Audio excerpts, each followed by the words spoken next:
오늘 이전에 우리에게 주시는 하나님 말씀은 사무엘상 7장 12절 말씀입니다. 구약성경 사무엘상 7장 12절 말씀, 우리 한 절 말씀을 우리 다 같이 한 목소리로 합독하겠습니다. 함께 봅니다.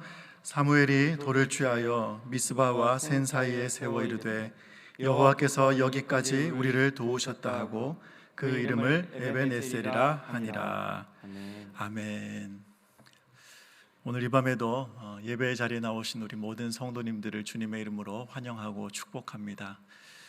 사모하는 심령 위에 하나님께서 우리가 기대하는 것보다 더 크신 은혜로 채워주실 줄로 믿습니다. 작년 이맘때네요. 6년간의 미국 생활을 정리하고 저희 가족이 한국으로 귀국을 했습니다. 미국을 떠나기 전 마지막 날 밤에 공항 근처에 있는 호텔에서 이제 하룻밤을 묵었는데요. 그날 밤에 저희 네 식구가 한 자리에 앉아서 오늘 방금 우리가 읽은 이 말씀을 묵상하며 하나님께 가정 예배를 드렸습니다. 여호와께서 여기까지 우리를 도우셨다. 이 말씀을 나누는데 지난 6년간 저희가 미국에서 살았던 그 모든 일들이 무슨 영화 필름처럼 이렇게 막 스쳐 지나가는 것 같았습니다. 여기까지 도우신 하나님, 귀국한 이후에 저희 가정의 삶을 하나님 지켜주십시오. 이렇게 기도했던 그날 밤을 기억합니다.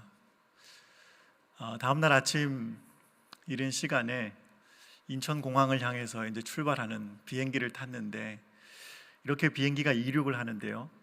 창밖으로 저희가 이제 그동안 살았던 그 달라스 포트호스 지역이 이렇게 보이는데 그 이제 마지막으로 이제 그 땅을 떠나면서 그 창밖으로 보이는 그 땅을 이렇게 바라보면서 문득 제 마음에 스치는 생각이 야, 이제 이 미국 땅에도 나를 위해서 우리 가정을 위해서 기도하시는 수백 명의 성도님들이 계시는구나.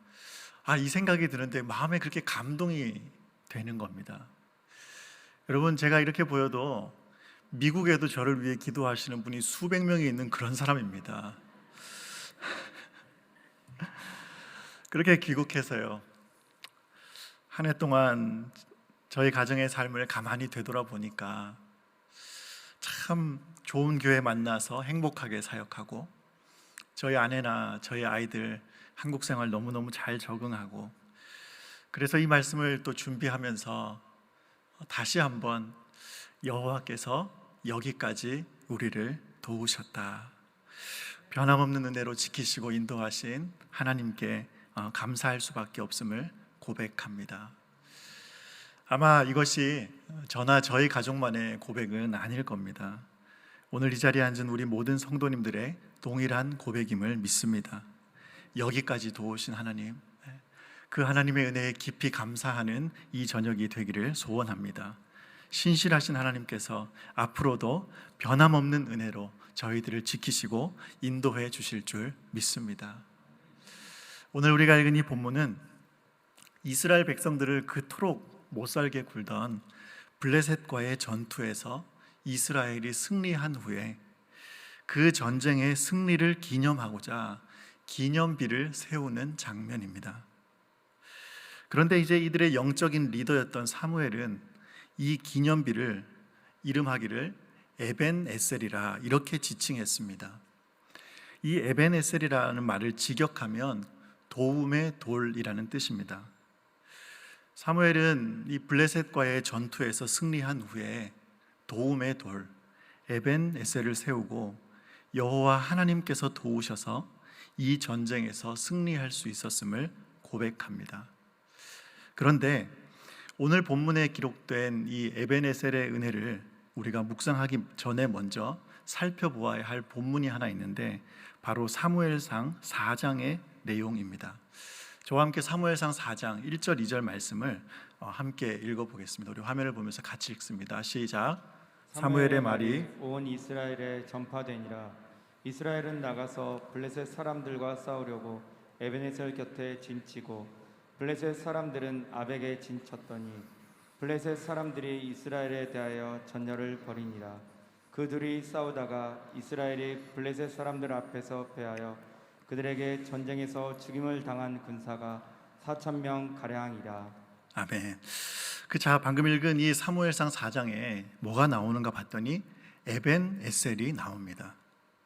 그런데 이 사무엘상 4장, 우리가 방금 읽은 이 사무엘상 4장에 나온 에벤 에셀은 승리의 장소가 아니라 패배의 장소입니다.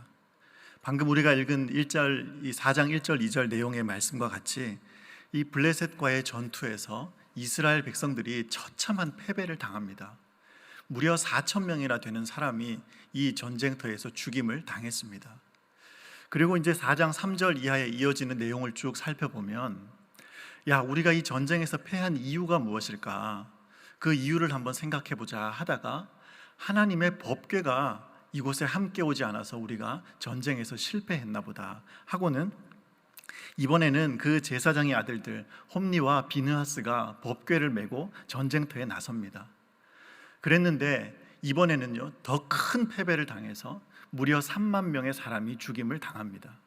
그리고 그 전쟁터에서 하나님의 법궤를 빼앗기게 되고 법궤를 메고 갔던 홈니와 비느하스는 목숨을 잃게 됩니다.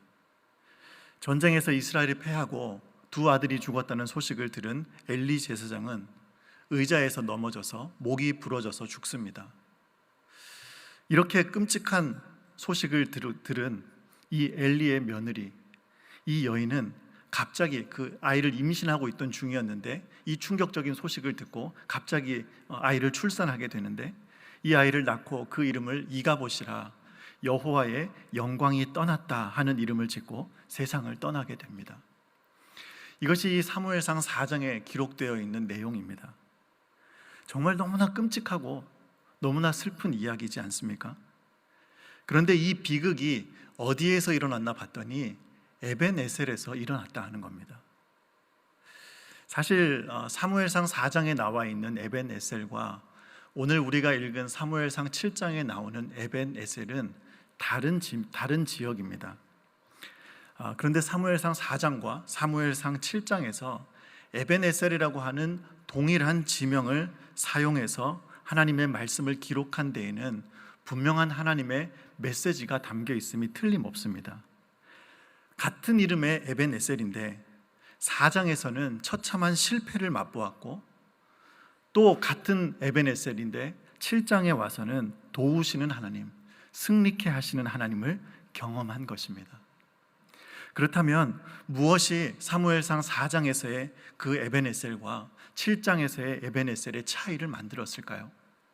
오늘은 우리 본문 7장을 중심으로 무엇이 이 둘의 차이를 만들었는지 살펴보고, 우리가 그 말씀이 주시는 교훈을 우리의 삶으로 살아냄으로 말미암아 사무엘상 7장에 나타난 도우시는 하나님, 에벤 에셀의 은혜를 매 순간 풍성히 경험하며 살아가는 저희 모두가 될 수 있기를 주님의 이름으로 간절히 축원드립니다. 첫 번째로 우리는 오늘 본문을 통해서 이스라엘 백성들이 여호와 하나님만 의지할 때 에벤 에셀의 은혜를 경험했습니다. 사무엘상 7장 3절 4절 말씀을 우리 같이 한번 한 목소리로 함께 읽겠습니다. 시작. 사무엘이 이스라엘 온 족속에게 말하여 이르되, 만일 너희가 전심으로 여호와께 돌아오려거든 이방 신들과 아스타롯을 너희 중에서 제거하고 너희 마음을 여호와께로 향하여 그만을 섬기라. 그래야면 너희를 블레셋 사람의 손에서 건져내시리라. 이에 이스라엘 자손이 바알들과 아스다롯을 제거하고 여호와만 섬기니라. 아멘. 여기 이제 아주 중요한 표현이 나오는데요, 3절을 보니까 너희 마음을 여호와께로 향하여 그만을 섬기라. 4절 마지막 부분에도 이스라엘 자손들이 바알들과 아스다롯을 제거하고 여호와만 섬기니라 그랬습니다. 우리가 이 성경을 쭉 이렇게 읽어보면 이스라엘 백성들이 우상 숭배하는 장면들을 우리가 종종 마주하게 됩니다. 그런데 그때를 우리가 자세히 보면 이스라엘 백성들이 하나님을 완전히 떠났던 때가 거의 없습니다. 이게 무슨 말인가 하면, 이스라엘 백성들이 하나님 앞에서 우상 숭배를 할 때 그 모습을 우리가 가만히 살펴보면 하나님도 섬기고 우상도 섬기는 삶을 사는 겁니다. 영적으로 볼 때 이스라엘의 가장 암흑기라고 할 수 있는 이 사사 시대를 우리가 살펴봐도 이스라엘 백성들이 자기 나름대로는 하나님을 잘 섬기기 위해 애를 씁니다. 다 자기 마음대로 하나님을 믿는 거예요. 나름대로는 하나님을 잘 믿으려고 애를 쓰는데 이상한 우상을 가져다 놓고는 이게 하나님이다 이러면서 하나님도 믿으려고 하는데 우상도 함께 겸하는 이런 모습들이 지금 이 이스라엘 백성들을 통해서 우리가 발견하게 되는 모습이라는 겁니다. 이런 이스라엘 백성들의 모습을 오늘날 우리 삶에 적용해 보면 우리가 하나님을 믿는다고 하면서 하나님도 믿고 사람도 믿고 돈도 믿고 지식도 믿고 그렇게 살아가는 삶이 하나님 앞에서는 우상 숭배요, 세상과 양다리 걸치고 사는 불신앙의 모습이라 하는 것입니다. 그런데 우리 하나님께서 우리에게 요구하시는 믿음이 무엇인가 하면 여호와만 의지하는 믿음입니다. 세상에 그 어떤 것도 의지하지 않고 여호와 하나님만 붙잡는 사람, 그 사람을 하나님이 찾으시고 그 인생을 통해서 하나님께서 일하시는 줄 믿습니다. 근데 제가 이 말씀을 묵상하면서 갑자기 이런 질문이 떠오르는 거예요. 우리가 믿음을 가진 사람인데, 우리가 하나님 믿는다고 고백은 하는데 왜 우리가 하나님만 의지하는 삶을 살지 못할까? 하나님을 믿는다고 분명히 고백은 하는데 하나님도 믿지만 세상의 다른 것들도 의지하며 살아갈 때가 너무나 많은 이 우리의 연약함이 어디에서부터 기인하는가, 이런 질문을 스스로에게 던져본 것입니다. 그러면서 문득 드는 생각이 무엇인가 하면 오늘 우리가 하나님 한 분만으로 참된 만족을 우리가 누리지 못하니까요, 자꾸 우리의 시선을 다른 곳으로 빼앗기는 것이 아닌가 하는 생각을 해보게 되었습니다. 하나님만으로 충분하다는 그런 확신이 없으니까 자꾸 다른 것들에 기웃거리고 우리의 생각과 우리의 마음을 빼앗기게 되더라는 겁니다. 이런 관점을 가지고 오늘 이 말씀을 이렇게 묵상하는데 최근에 제가 경험했던 어떤 한 가지 사건이 떠올랐습니다. 저희가 지난 10월 17일부터 한 달 동안 더 위로라는 주제로 새생명 축제를 진행했지 않습니까? 참 코로나 상황 중에서도 하나님의 은혜 가운데 너무나도 참 은혜롭게 잘 이 새생명 축제를 진행하게 됐는데요. 여러분, 그 이번 새생명 축제의 제일 마지막 행사가 혹시 무엇이었는지 아십니까? 아마 다들 잘 모르실 텐데요. 새생명 축제의 마지막 행사가 무엇이었는가 하면 교역자와 당회원들의 1일 수련회가 있었어요. 이 비공식적으로 진행한 거라 아마 다들 잘 모르실 텐데, 이 수련회가 아주 특별한 수련회인데 이게 무슨 수련회인가 하면 우리 당회 장로님들께서 하시는 말씀이, 아니 이번 새생명 축제를 통해서 우리 성도님들도 위로를 받으시고 이 지역 사회를 사시는 분들도 위로를 받게 하는데 늘 앞장서서 수고하시는 우리 교역자들, 우리 목사님들, 전도사님들도 위로를 받아야 하지 않겠습니까? 그렇게 해서 이제 이 일일 당일 이제 수련회가 진행이 된 겁니다. 이게 다니엘 기도회가 진행되던 때이기 때문에 저희가 뭐 어디 1박 2일로 다녀올 수는 없고 아침 일찍 출발해서 이제 하루 당일치기로 이렇게 다녀오는데, 이번 행사의 내용이 아주 기가 막힙니다. 이 행사 내용이 뭐냐면 마시고 먹고 마시고. 기가 막히지 않습니까? 마시고 먹고, 이게 약간 좀 이제 마음에 불경건한 분들은 마시고 할 때부터 벌써 이상한 생각하시는 분들이 있는데, 그런 이상한 거 마시는 게 아니고 제가 이 무슨 내용인지 잠깐 설명을 해드릴게요. 아침 9시가 돼가지고요, 저희 교역자들과 장로님들이 이제 고속버스 한 대를 타고 이제 이렇게 여행을 떠났는데, 이제 좀 1시간 반 정도 가니까 휴게소 한 곳에 도착하니까 이제 목사님들 내리세요 그러세요. 그래서 이제 내렸더니 이제 아침이니까 또 모닝 커피를 한 잔 합시다. 그래서 휴게소에 들러서 모닝 커피를 한 잔 마시고, 그리고 이제 다시 버스를 타세요. 그리고 타고 한 30-40분쯤 가니까 횡성이라는 동네가 나오더라고요. 네, 여러분 횡성에 도착했습니다. 내리세요 그래요. 여러분 횡성은 뭐가 유명한가요? 한우가 유명하잖아요. 그래가지고 이제 횡성에 왔으니까 오전 11시쯤 이제 횡성에 도착했는데요. 횡성에 왔으니까 한우를 그냥 양껏 드시라고 하는데 우리 장로님들께서 목사님들이 또 부담 가져서 잘 못 드실까봐 테이블도 아예 따로 잡아주셨어요. 마음껏 드십시오 그래요. 그래가지고 배가 터질 만큼 그냥 이 한우로 꽉꽉 채우고 그렇게 이제 아주 즐겁게 식사를 마쳤는데 다시 이제 버스에 타세요 그래요. 그랬더니 이제 버스 타고 이렇게 쭉 가는데 이제 한 또 1시간쯤 더 가니까 강릉 바다에 도착을 하더라고요. 강릉 바다에 모여가지고 우리 장로님들과 교역자들이 바다를 바라보면서 또 새해에 대한 희망을 또 나누고 또 이렇게 교구별로 모여서 사진도 찍고 어떤 장로님은 옆에 서서 저보고 목사님 이쪽 바다 끝까지 쭉 가면 미국 나오는데 한번 소리 한번 확 지르면서 야 잘 있냐 이렇게 한번 인사도 한번 하지 그래요. 막 이러면서 이제 거기서 한참 교제를 하다가 좀 이렇게 대화를 나누는데 또 다시 빨리 버스에 타세요 그래요. 그래가지고 또 이제 버스 타라니까 이제 버스를 탔는데 한 5분도 안 가서 이제 차를 멈추시는 거예요. 그러면서 또 어디 식당을 들어갔는데 이번에는 이 동해 바다 지금 대게가 유명하지 않습니까? 대게를 한 상을 차려놨는데 시간이 오후 2시쯤 됐거든요. 여러분 우리가 11시에 한우를 배가 터지도록 먹었는데 대게를 이렇게 차려놓으니까 저희가 그걸 먹을 수 있겠습니까? 그런데 놀랍게도 그게 또 들어가더라고요. 얼마나 맛이 있는지. 그래가지고요 저희가 한우로 배가 터질 줄 알았는데 이번엔 대게를 먹으니까 배가 찢어질 것 같아요. 그래가지고 그냥 신나게 그냥 식사하고 교제하고 그렇게 하고는 다시 또 버스 타세요 그러더니 또 강릉은 커피가 유명하다네요. 그러면서 뷰가 가장 좋은 커피숍에서 아주 맛있는 또 커피를 대접하시면서 마시고 먹고 마시고 이 하루 동안 이 놀라운 일들을 저희가 하고 왔다는 것 아닙니까? 우리 장로님들 너무 멋지지 않으세요? 그 저희 교역자들이 얼마나 위로를 얻고 얼마나 큰 힘을 얻고 왔는지 모릅니다. 그런데 저희가 그날 이제 이 당일 수련회를 떠나던 그날 처음 도착한 휴게소에서요 모닝커피를 이제 한 잔 마시기 위해서 저희가 휴게소를 잠깐 들렀다고 했잖아요. 그 휴게소에 딱 내렸는데 여러분 그 델리 만주라고 아십니까?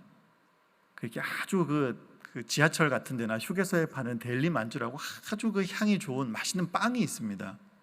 그 델리 만주 향이 그 휴게소에 내리는 순간 저희 모든 교역자들의 그냥 코끝을 자극하는 거예요. 너무 향이 좋은 거예요. 그래서 이제 목사님들이 내려서 화장실로 이렇게 걸어가면서 야 향이 너무 좋다, 너무 맛있겠다 막 이러면서 내렸거든요. 근데 저희가 그 델리 만주를 저희가 사 먹었을까요? 안 사 먹었을까요? 좀 질문이 어렵습니까?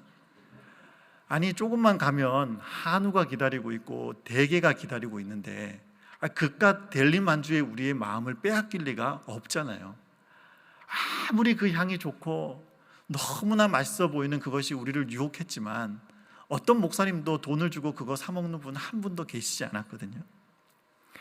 여러분 우리가 왜 자꾸 하나님이 아닌 다른 것에 우리의 마음을 빼앗기냐 하면 우리 하나님이 얼마나 좋은 분이신지, 우리 하나님 한 분만으로 우리의 인생이 충분히 만족할 수 있다는 사실을 우리가 진짜 믿지 못하니까 자꾸 우리의 마음을 세상에 빼앗기는 겁니다. 하나님만 의지하는 삶으로 만족을 못하니까 하나님을 믿는다고 하면서도 자꾸 세상의 것들을 동시에 의지하고 하나님께 한 다리, 세상에 한 다리 이렇게 양다리를 걸치고 살아가는 이런 모습들이 우리에게 나타날 때가 너무너무 많더라는 거예요. 우리 하나님이 주시는 그 은혜가 진짜 좋다는 것을 알면 우리 다른 것들 구할 필요가 없습니다. 하나님의 인도하심에 대한 그 강력한 확신이 있으면 세상의 명예나 권력이나 돈이나 지식이나 이런 다른 것들을 의지하지 않습니다. 여호와 하나님의 도움만으로 충분함을 확신한다면, 여호와 하나님만으로 우리가 이 세상 그 어디에서도 누릴 수 없는 만족을 경험하며 살아간다면 우리는 하나님만 의지하며 살아갈 수 있습니다. 여러분 오늘 이 말씀을 앞에 놓고 우리의 믿음을 다시 한번 점검할 수 있기를 바랍니다. 여호와 하나님만으로 만족하는 인생, 여호와 하나님만 의지하는 인생, 여호와 하나님만 붙잡고 살아가는 인생들이 다 되시기를 주님의 이름으로 축원드립니다. 그럴 때 우리 신실하신 하나님께서 에베네셀의 축복, 도우시는 하나님, 늘 변함없이 우리를 지키시고 인도하시며 가장 좋은 길로 우리를 이끌어 주실 줄로 믿습니다.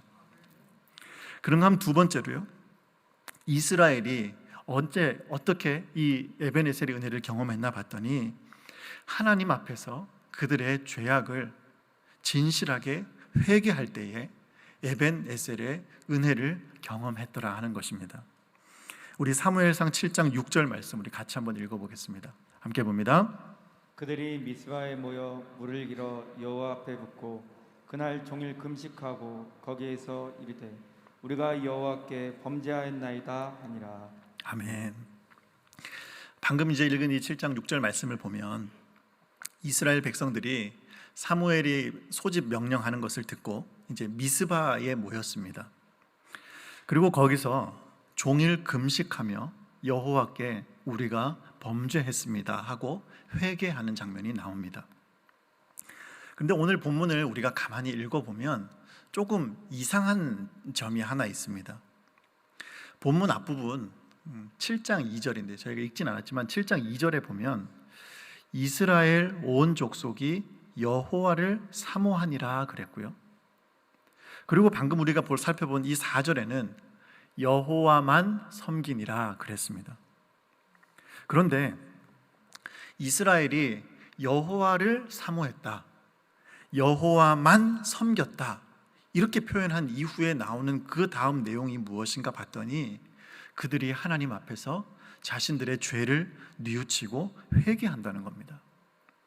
여러분, 여기서 조금 이상한 게 느껴지지 않으세요? 여러분, 회개는 누가 하는 겁니까? 오늘 제가 질문을 많이 해서 좀 기분이 안 좋으신 것 같은데, 여러분, 회개는 죄인이 하는 게 회개잖아요. 여호와 하나님을 떠나 살고 죄악 가운데 사는 자들이 하나님께 자신의 죄를 자복하고 용서를 구하는 것, 이것이 이제 회개이지 않습니까? 그런데 지금 분명히 이스라엘 백성들이 여호와를 사모하니라, 여호와만 섬기니라 그랬는데 이 이스라엘 백성들이 여호와를 사모하고 여호와 하나님만 섬기는 이 이스라엘 백성들이 모여서 무엇을 하는가 봤더니 회개 기도를 하고 있더라는 겁니다. 여러분, 여기에서 우리가 우리 신앙생활에 아주 중요한 포인트를 하나 발견하게 되는데요, 제가 우리 성도님들이 이해하기 쉽도록 한 가지 예를 들어서 설명을 해보겠습니다. 두 명의 신앙인이 있습니다. 한 사람은 하나님의 말씀을 사랑하고 말씀대로 살려고 애를 쓰고 봉사도 많이 하고 11조도 열심히 하고 헌금 생활 잘하고 하나님 앞에서 늘 신실한 성도로 살아가기 위해서 애쓰는 그런 귀한 성도님이십니다. 그런가 하면 또 다른 한 분이 계시는데, 이분은 예수님은 믿는다고 하면서도 예배는 잘 안 드리고 헌금 생활도 잘 안 하고 봉사도 안 하고 기도도 안 하고 맨날 술 처먹고 담배 피고, 누가 술은 처먹는 거라 그래가지고 제가 처먹는 거라 그랬는데, 아무튼 말은 그리스도인인데 삶에서는 그리스도인의 모습이라고는 찾아볼 수 없는 사람이 있습니다. 그렇다면 여러분, 이 두 사람 중에 누가 더 하나님 앞에 회개의 기도를 많이 해야 할까요? 당연히 두 번째 사람이지 않습니까? 말은 그리스도인이라고 하는데 생활을 보면 그리스도인답지 않게 살아가는, 그 온갖 죄악을 그냥 다 범하고 살아가는 그 사람이 하나님 앞에 더 많이 회개해야 하는 것이 당연한 것 같잖아요. 그런데 실제로 우리 신앙생활 하면서 우리가 경험하는 바로는 첫 번째 성도님의 그 첫 번째 모습을 보여주는 성도님이 하나님 앞에 더 많이 회개하게 되어 있습니다. 이게 왜 그런가 하면 하나님 앞에서 하는 회개 기도는 우리가 가지고 있는 인간의 의지로 하는 데에는 한계가 있기 때문입니다. 하나님 앞에서 우리가 내가 이렇게 살면 안 되는데, 내가 올바로 살지 못해서 하나님 나한테 벌 주시면 어떡할까, 이런 두려운 마음에 내 죄를 회개하는 이런 기도는 아주 1차원적인 기도입니다. 진정한 회개가 무엇인가 하면 우리가 하나님께 가까이 가면 가까이 갈수록 우리 안에 계신 성령께서 하나님의 선하심이 얼마나 큰지를 깨닫게 하실 때에 그 하나님의 완전한 선하심 앞에서 나의 죄와 허물을 발견하게 되며 하나님께 우리의 죄를 고백하고 그분의 은혜를 구하며 회개하게 되는 것, 이것이 진정한 회개입니다. 그래서요, 오늘 본문에 나오는 이스라엘 백성들과 같이 하나님을 사랑하고 여호와 하나님만 의지하고 하나님께 가까이 하면 가까이 하는 사람일수록 더욱더 하나님 앞에 회개하게 되어 있습니다. 이스라엘 백성들이 하나님을 떠나 살 때는 절대 회개하지 않습니다. 하나님의 백성이 하나님을 떠나 살 때 더 하나님 앞에 회개해야 될 것 같지만 그게 그렇게 안 되는 거예요. 우리가 하나님 앞에 더 가까이 가고 날마다 하나님 앞에 더 겸손히 엎드리고 하나님과 친밀한 사이로 우리가 살아가려고 애를 쓸 때 하나님은 우리 가운데 성령님으로 말미암아 죄악을 깨닫게 하시고 회개하는 자리로 나아가게 하시더라는 겁니다. 제가 오늘 제 간증을 좀 많이 해서 지난 우리가 3주 동안 다니엘 기도회를 많이 들었잖아요. 제가 그걸 들으면서 은혜도 많이 받고 해서 이렇게 제 간증을 좀 많이 나누게 되는데요. 제가 23살의 나이에 이제 처음으로 교육 전도사로 사역을 시작했습니다. 그 당시에 이제 제가 섬기던 그 교회가 꼭 지금 우리 교회 같았어요. 막 교회가 그냥 막 폭발적으로 성장하는 그런 교회였는데요. 이 신도시에 위치한 교회였는데 젊은 분들이 막 몰려오다 보니까 애들이 그냥 막 넘쳐나는 거예요. 초등학생 1학년부터 6학년까지 있는데 이 아이들이 너무 많으니까 처음에는 1, 2, 3학년, 4, 5, 6학년 유년부, 초등부로 나눴다가 그래도 이제 애들이 너무 많아지니까 1, 2학년, 3, 4학년, 5, 6학년 이렇게 이제 세 부서로 나눠서 유년부, 초등부, 소년부 이렇게 나눴다가 그래도 막 애들이 넘쳐나니까요. 유년 1, 2부, 초등 1, 2부, 소년 1, 2부 이렇게 나눠가면서 막 이게 주일학교 사역을 하던 그런 때인데요.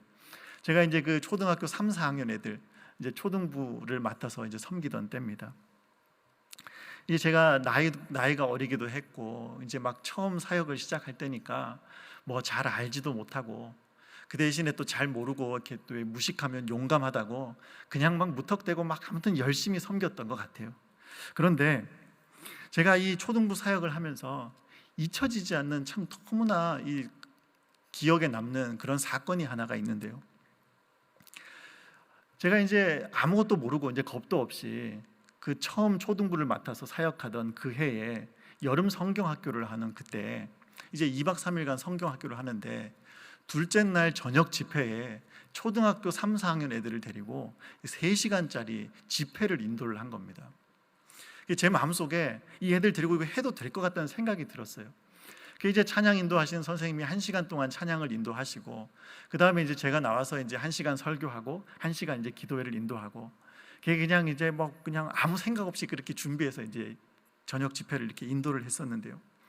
제가 잊혀지지 않는 장면이 무엇인가 하면 그날 그렇게 1시간 말씀을 전하고 이제 저녁 기도회를 시작하는데 그 이제 초등학교 3, 4학년짜리 애들 이렇게 뭐 앉혀놓고 여러분 다 무릎 꿇고 우리 같이 기도하자고 그러면서 이제 기도를 시작하면서 처음에 무슨 기도 제목을 나누었나 하면 여러분 우리가 하나님 앞에 우리의 연약함을 고백하고 우리 죄를 하나님 앞에 회개해야 된다고 여러분 우리가 하나님 앞에 같이 먼저 회개하는 기도를 시작함으로 우리 기도회를 시작합시다.